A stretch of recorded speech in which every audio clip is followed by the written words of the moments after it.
This apartment has better views than £1 million flat in London, and I pay less than £18 a day for it. Back in the UK, £520 a month might get you a single room. Maybe a studio above an Indian takeaway with mould in the corners and cracks in the walls. But here, we get the whole place to ourselves. No housemates, no sharing, just peace. If this apartment were in the UK, for something basic, it would easily cost £1,300 to £1,500 per month. It isn't a flex, this is a reality check, because for a third of the price, living abroad doesn't feel like survival, it feels like freedom. Let me show you what I mean, and stick with me to find out why. This is my honest thoughts and why this feels like freedom. How much would an apartment like this cost you in the UK? Let's break it down. On the south coast of England, where I was before, what I'm about to show you would easily cost around £900 for a 1-bedroom flat, plus council tax, plus utilities, plus service charges, furniture, basic appliances, maybe having at least 1 month's rent locked up in a deposit. All in, you're looking at about £1,500 per month for something basic, nothing spectacular. And that's not even London prices. Here, £520 a month, well, it's just surprising. No council tax, no service charges, no surprise bills, just peace, privacy, and completely different quality of life. What actually gets me is going to potentially frustrate you. So let's have a look around. Here we have the living room and the kitchen area. So you've got 2 sofas here, really nice spacious lounge.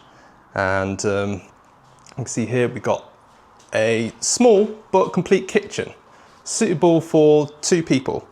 And yeah, it's just about doable. You got the obviously cooker there, dishwasher, and then of course a sink, fridge and whatnot. And then that's that. So let me go and show you the private bathroom. So here, of course, you've got the shower, got the sink, toilet, and they have here the washing machine in the bathroom, which I think is a pretty neat idea with a boiler and the radiator. Now, I want to be honest with you. This is a little bit of a negative. When we first got here, there was no, I suppose, place to put the shower on the wall. So we had to improvise, and credit to my girlfriend, this was all her work.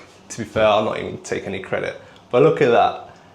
That there is 2 teaspoons put together with a hairband, just so this shower head can stand up, so we don't have to wash ourselves with one hand and then yeah, and do all that. So there we are. And then here's a mirror, and of course you've got a cupboard and things like that for what you need. And then let's go into the bedroom. So nice spacious bedroom, got the balcony out there, cupboards for what you need, but then check this out for views.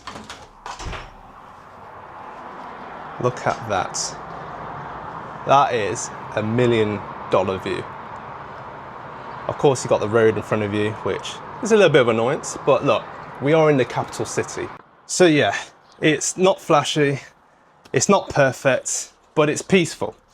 It's clean, and it's ours for 2 to 3 months. Most people, when you tell them that you're moving abroad, especially somewhere like here, Skopje, North Macedonia, capital city, it's risky. But I mean, let's be real, right? Spending £1,500 a month, roughly, to survive in the UK, that is the real risk. This is what I get for £520 per month here in Skopje. A flat that I actually enjoy being in. A view that I still can't believe that I get to wake up to this.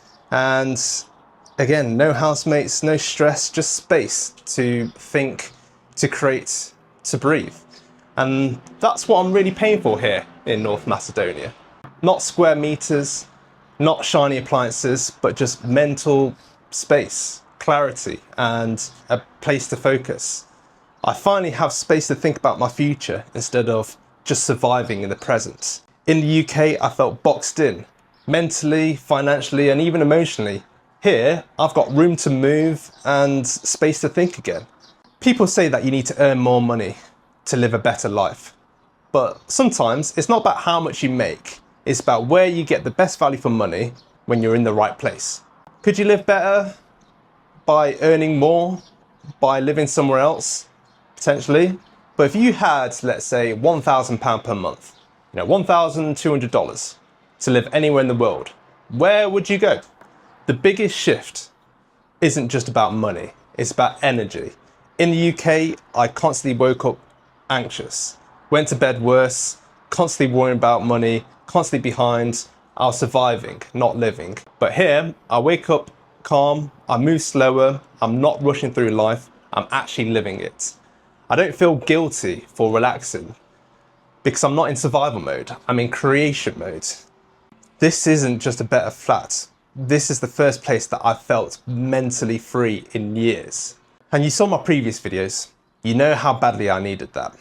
Could you live better on less if you weren't stuck in a system designed to keep you trapped?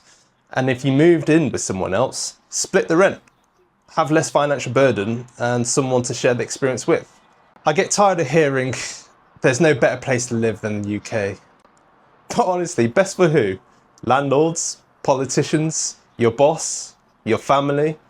I think there's some sort of self-interest where for those who say that. I don't gain anything from you leaving where you are. In fact, I'm probably doing myself a disservice by potentially competing with you for a place to rent with others who might be inspired to do the same as what I'm doing. But anyway, if you're young, ambitious and already wealthy, the UK might not be the best place for you anymore. It certainly wasn't for me. I didn't leave to upgrade, I left to escape. Back home, my life wasn't improving, it was eroding. And honestly, I should have done it sooner.